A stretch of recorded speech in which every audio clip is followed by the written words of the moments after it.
I'll do the full view in a few seconds.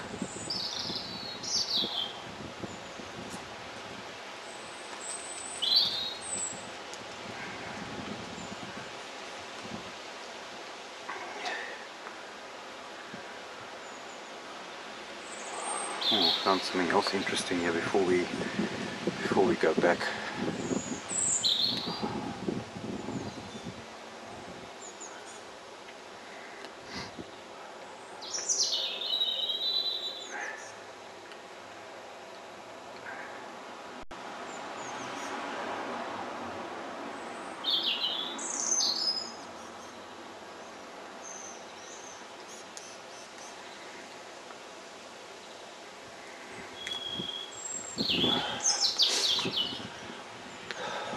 The gardens are quite nice and green here as well.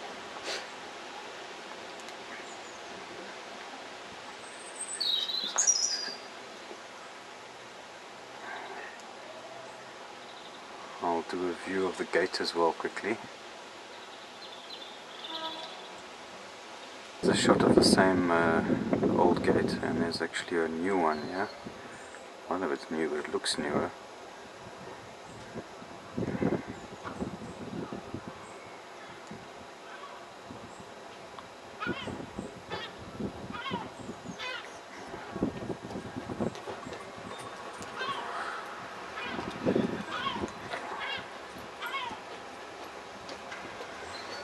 Way down from the gate. It's just a narrow little alleyway. Look at this house with a wooden front here. It's quite interesting.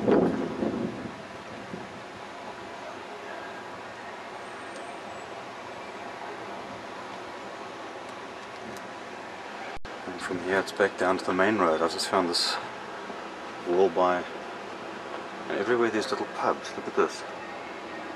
Every little alleyway has got a pub.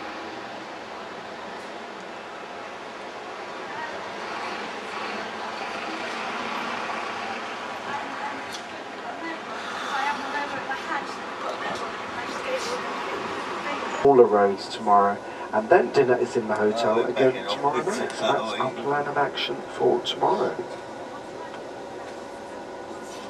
Luggage 15 minutes before breakfast, so at 7 o'clock. If we could do, sorry, I should have said that, yes. So 6:30. No luggage tomorrow. No luggage tomorrow. Hotel we're staying at. It's way out of Exeter though, I'm afraid, by like about 5 miles nearly, so there's no ways I'm walking into Exeter, that's for sure. Met my roommate Jerry from America, as an antique collector, so quite interesting conversation and everything.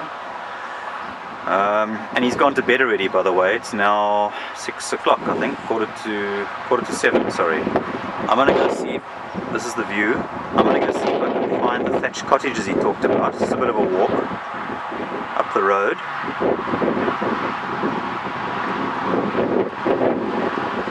For supper. More countryside scene. This is on the way down to the thatched cottages behind the hotel here at Exeter.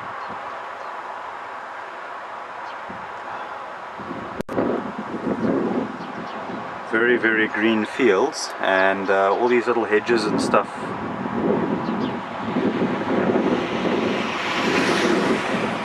It's sheep over there on the far side, grazing. Hedges in between everything. You can see the hedges, and I'm going down this little lane over here. Just walking down here now. Here's a classic film picture of me walking down the lane. You can see how narrow it is. You can basically just get one car through this lane actually, and I'm heading down that way, there where those houses are.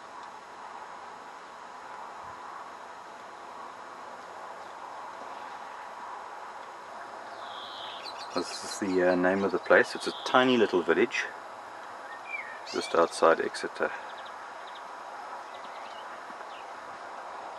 This is one of the houses. I'm going to do 2 houses. Look at this one, complete with a phone box outside.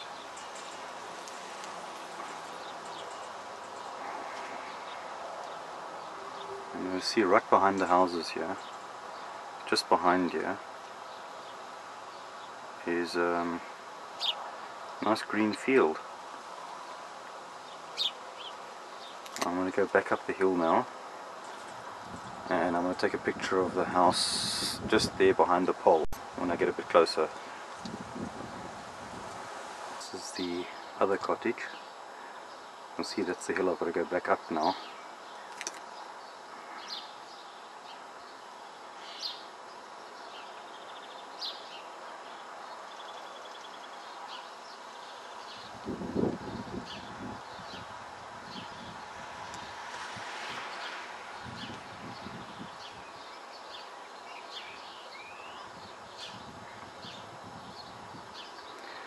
Alright, let's go do the slog up the hill and then off for supper.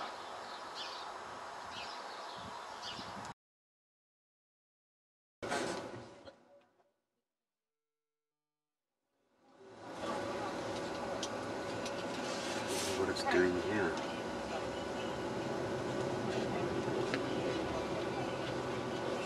Just arrived in Plymouth.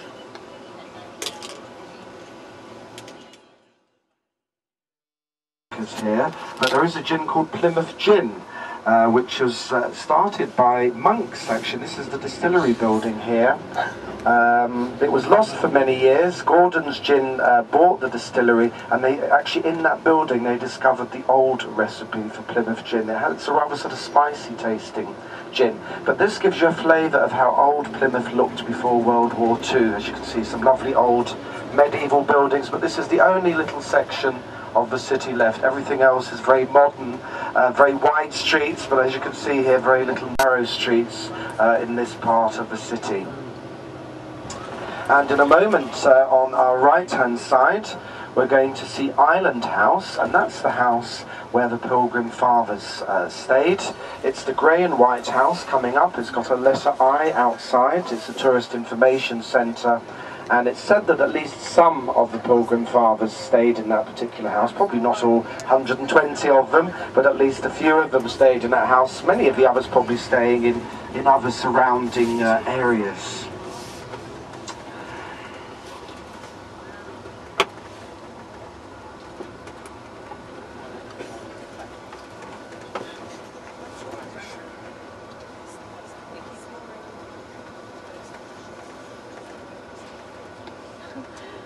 Thanks, what we'll do, we'll just pull up. Flower stairs, so the Pilgrim Fathers left.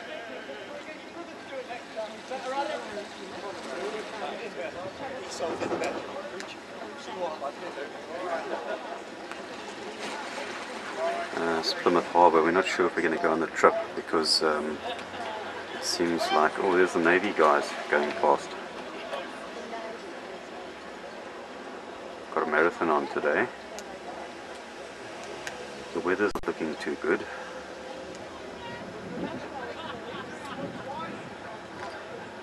We hope we're still going to go. If not, you can see the weather's a bit grim at the moment.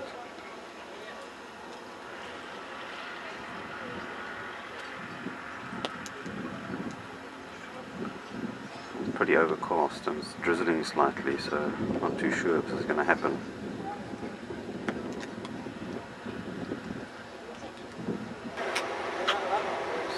Going on now.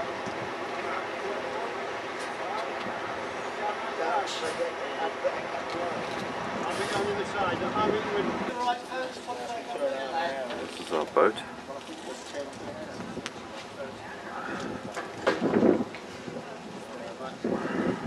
The point of departure of the Pilgrim Fathers, where they eventually set sail from way back in 1620 on board the sailing ship the Mayflower. So the Mayflower steps, the Mayflower Memorial. Well, even the steps behind us will make our slightly shorter journey, crossing Plymouth Sound, sailing up into River Tamar, taking a close look at the naval dockyards. If anybody requires tea or coffee, it is complimentary, that's included in the trip, being served from the lower saloon. I'm sure clean them out. And you're quite welcome to bring it back on deck if you wish. It's the Royal Citadel.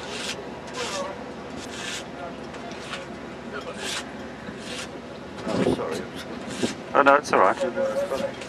You must just make sure it's your best side. The shit this morning wasn't any good. I haven't had any coffee for 2 days. Oh no, you said you don't have any coffee. There we go, 15 color zoom with image stabilizer. Wow. Tea bags for us to put in that hot water. That's why I get the See the hot mist. Yeah, Maybe, well, I know. Bloody awful, that. Yeah, I'll have a coffee. You want one? I'm going to come down, thanks, I think, as I... And as we pass this marina, over on our left we have the mouth of the River Plym. This is where Plymouth takes its name from. The River Plym rises up on Dartmoor. That's up the Plym that most of our commercial traffic is based. Looking ahead of us, on the far side of the Plym, you see a small round fortress on a rock face, and that's all part of the old Royal Air Force station at Mountbatten. RAF Mountbatten was used during the Second World War as a Sunderland flying boat base by the Royal Australian Air Force, flying the Sunderlands as far down as the Bay of Biscay on U-boat patrol. And a very famous man stationed there at that time by the name of leading aircraftsman Shaw. And he's probably better known to us all as T.E. Lawrence, or Lawrence of Arabia. To our right, the largest of the forts around the Plymouth area, the Royal Citadel. The Royal Citadel, built during the reign of Charles II, which dates it back to the mid-1600s. He had it built so he could keep an eye on the citizens of Plymouth in the event of another English Civil War. The Royal Citadel, now the home of 2-9 Commando Royal Artillery.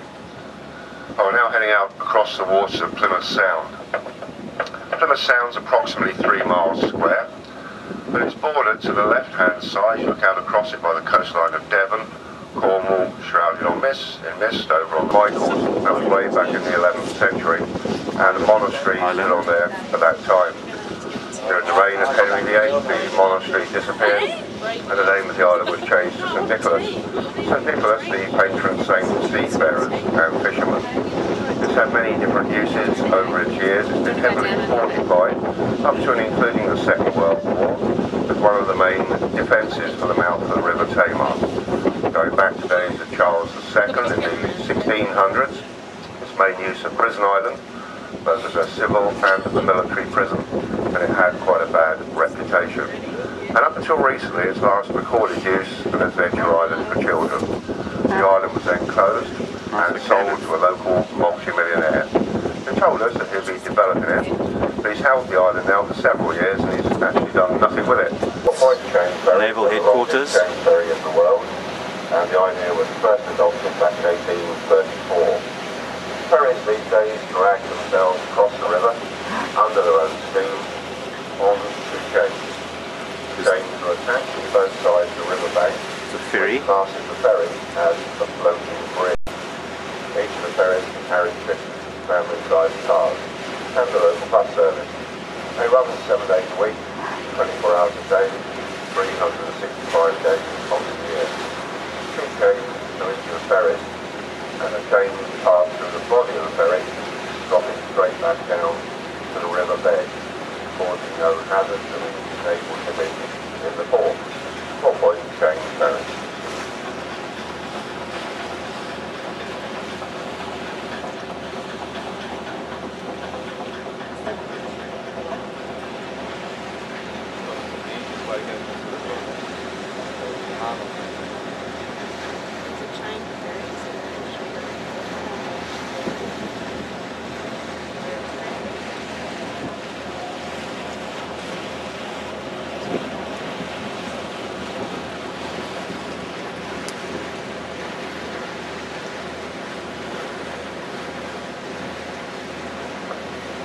Passing the ferry, that's what the Navy can take in 3 of their ships to work on 24 hours a day out of the worst of the West Country weather.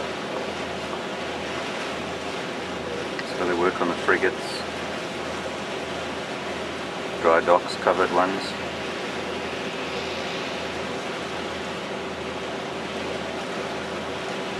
Service over the last 8 years, and all named after British Dukes. Very sophisticated, state-of-the-art warship. Fully computerized, take over running the ship from the personnel. HMS Norfolk. You have a 4.5-inch radar-assisted turret gun on the bow, followed by a square silo containing 32 vertically launched seawall missiles, surface-to-air missiles.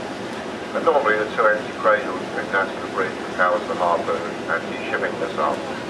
8 torpedo tubes, anti-aircraft fire, and these are due to fly the Anglo-Italian EH-101 anti-submarine helicopter when it comes into full service. At the moment, they're flying the Lynx or the Sea King. Due to the sophistication of the vessel, these only require a complement of 150 and have a top speed of around 30 knots.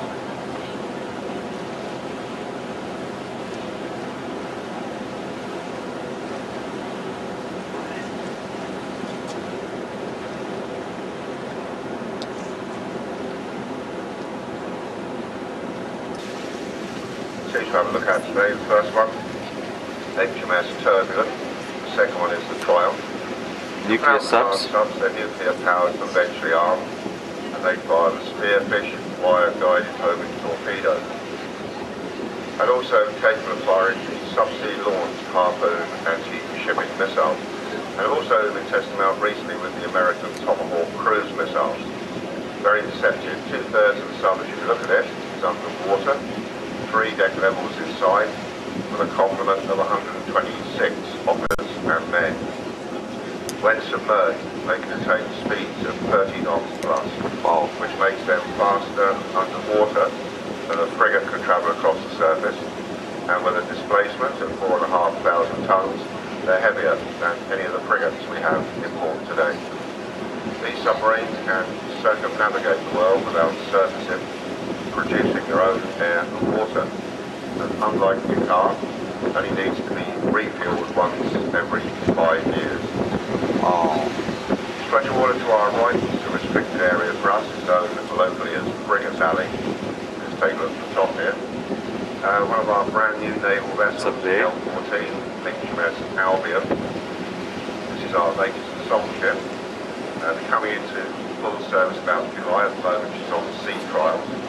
And that one can carry stores, equipment, troops very quickly anywhere around the world, wherever they're required.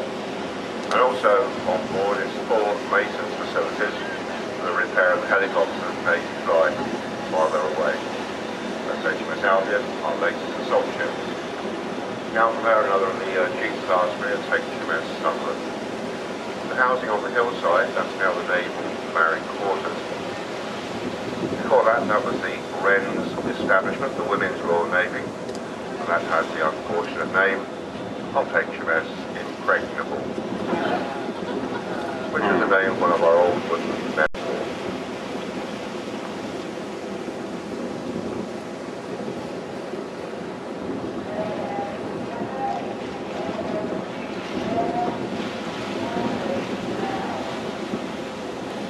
Known as stealth frigates, they show up the size of a small fishing boat. As far as the enemy's radar is concerned, they're almost impossible to detect. It's probably the most modern fighting ship in the world. And this one at the moment is up here on the main ammunition buoys, being rearmed. They do that well away from the dockyard, in case somebody drops something. They're rearming at the moment.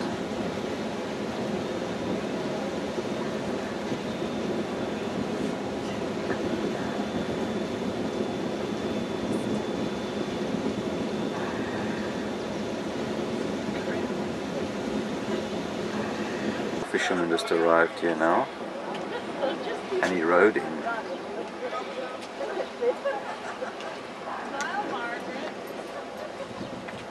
This is just where we've landed now. Got off the boat, and I see this place is 1595.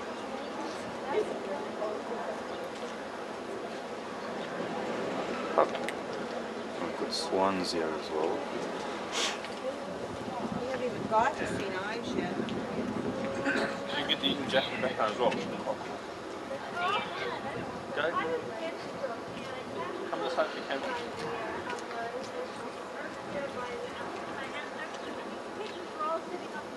Okay. That's right. Okay, hang on, hold it.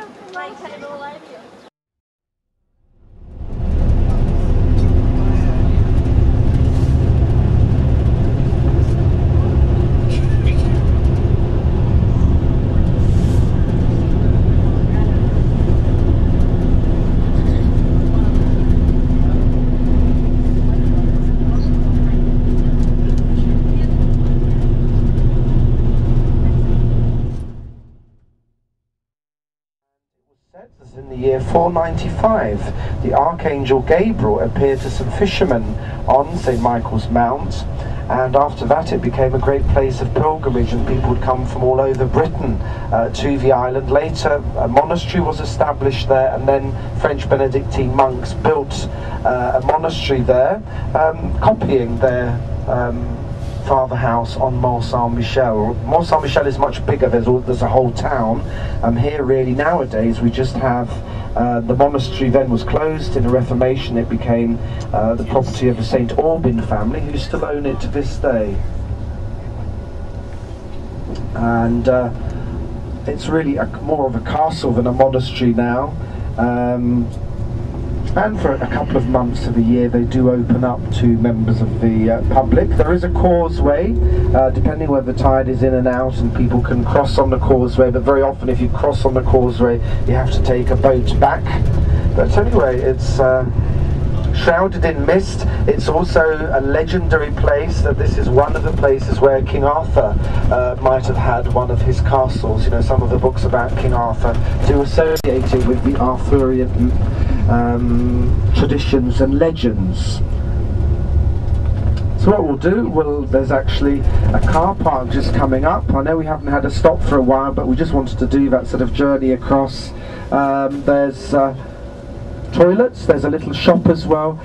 We're only about half an hour away from St Ives, so we'll sort of do a photo stop and let you buy a bottle of water or a postcard, maybe if you want to see St Michael's Mount on a sunnier day, you know, and then we'll head off, to St Ives for our Cornish pasties and fudge and everything else.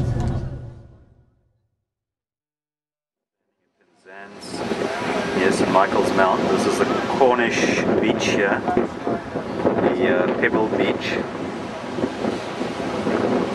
and there's St Michael's Mount we were looking at just now. Can't see much, it's all shrouded in mist at the moment. But the view basically is this.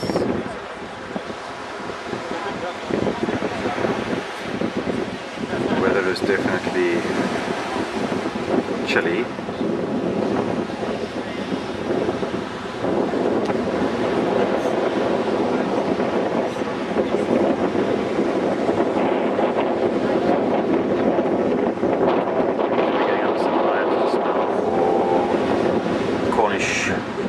Cream tea.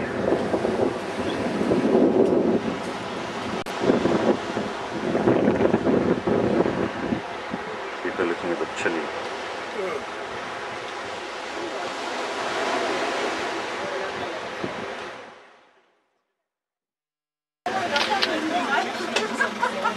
Still get back. We don't.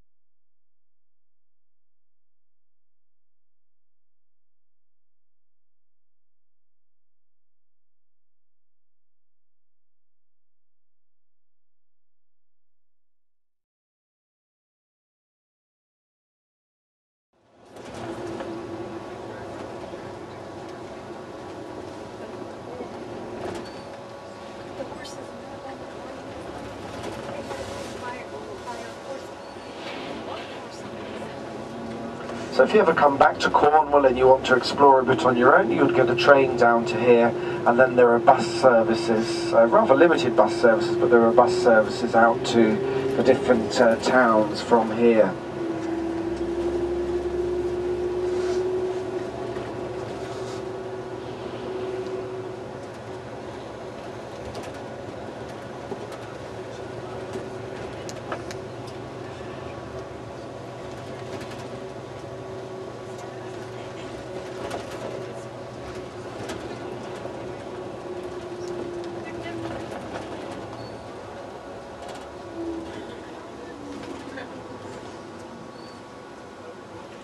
And you've got a picture there of one of the pirates on the wall.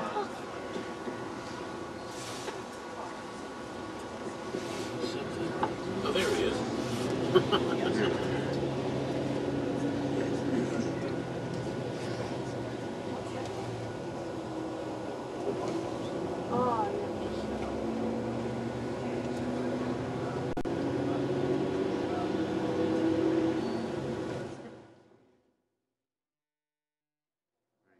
There is also a gallery in St Ives as well. It's signposted from the town called the Tate Gallery. We have 2 Tates in London. This is like a mini Tate as well, where some of the local artists have some of their work displayed as well. So that's another thing that you could do. Otherwise, I know some of you didn't manage to change money yesterday. There are some bureau de change, there are some money machines in St Ives. You know, so if you need any money or banks or whatever, they'll all be open this afternoon. And hopefully it's not going to rain for us.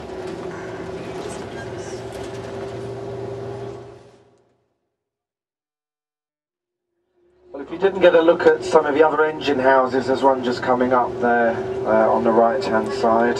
Finally. On the way to St Ives Tour.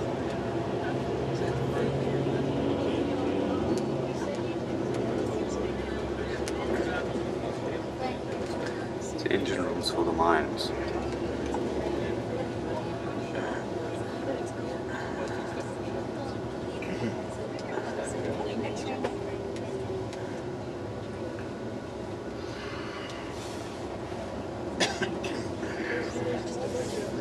The gorse bush. There's a rather strange ceremony that takes place every 5 years in St Ives, and it's all to do with a former mayor.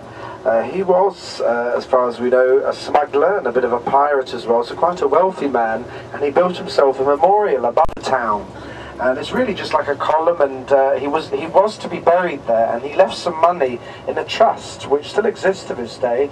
But every 5 years there should be a ceremony where 5 widows of St Ives, followed by 5 virgins of St Ives, would do a procession with the local vicar and some musicians up to the tomb, sing one hymn there, you know, and then process off. Of course, in Victorian days, there were young girls of 18, 19 doing the procession. They now use 5-year-olds as part of a procession, but it still does take place. He's actually buried in London, but anyway, this rather strange ceremony sort of is part of the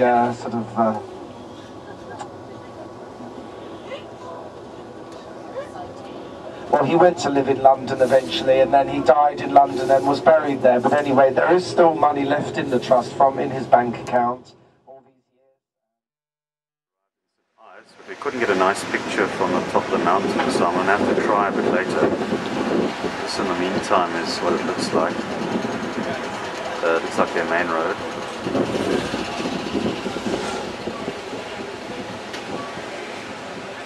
Hi there, did you? So I'm going to head down this way to the harbour, see what's happening. Still heading down towards the harbour. Just found this memorial here. Sort of a central place here, right next to the church, which is here.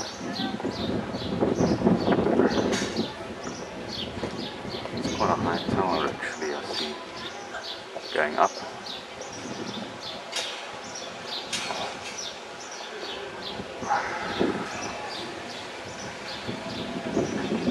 There's this place right in the middle of the road. It's almost like a traffic light. Been here for a while, obviously. And that's the road I just came up now.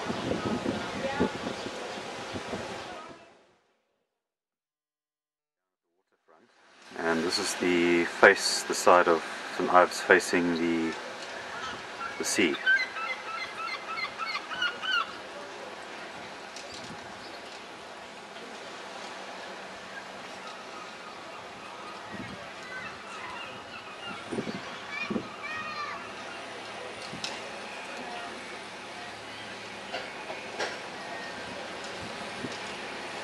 It's right down by the harbour.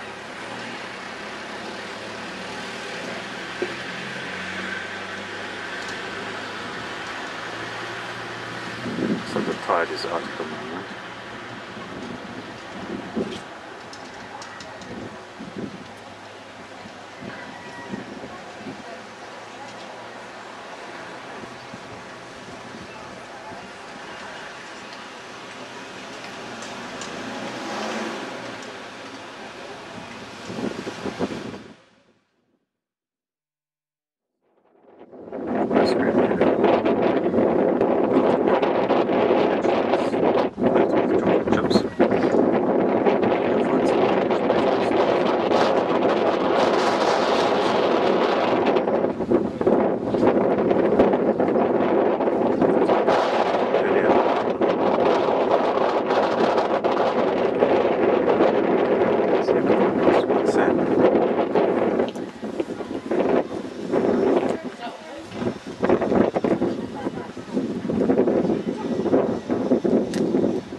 stabilised as well. Shops here, Cornish pastry places, the ice cream tops.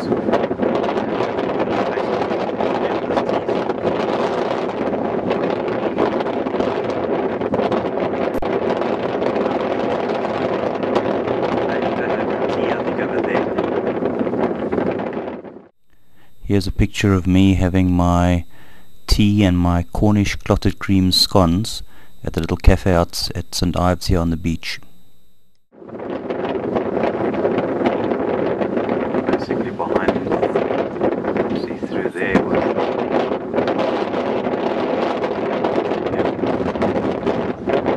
it's blowing a bit.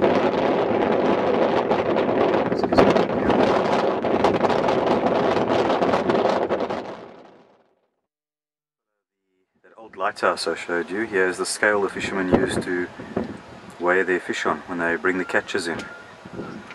It's in a little hockey. I actually thought the hockey was a parking booth, but no, it's not. At the end of the pier there's actually another one. The lighthouse is the one you might have seen in the picture.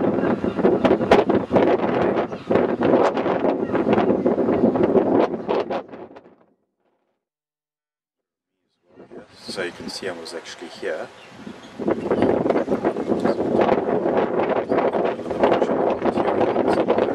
see the wind blowing by here as well. The oldest house in St Ives. See, I have travelled around here, but walking up the back streets a bit now.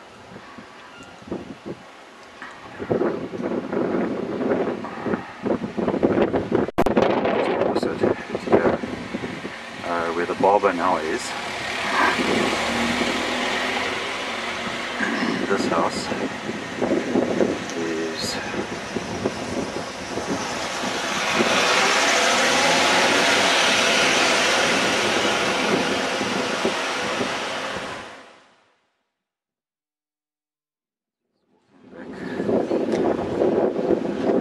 up the hill.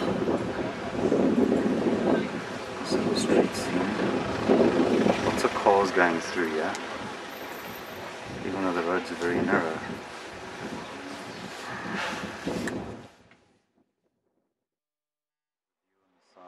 Opposite to that bay that I showed you just now, I just walked through the town a bit, and on the other side is another beach, a beautiful beach.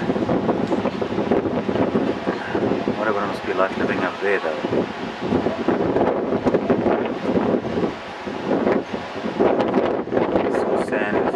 Nice. Let's get past here, I think.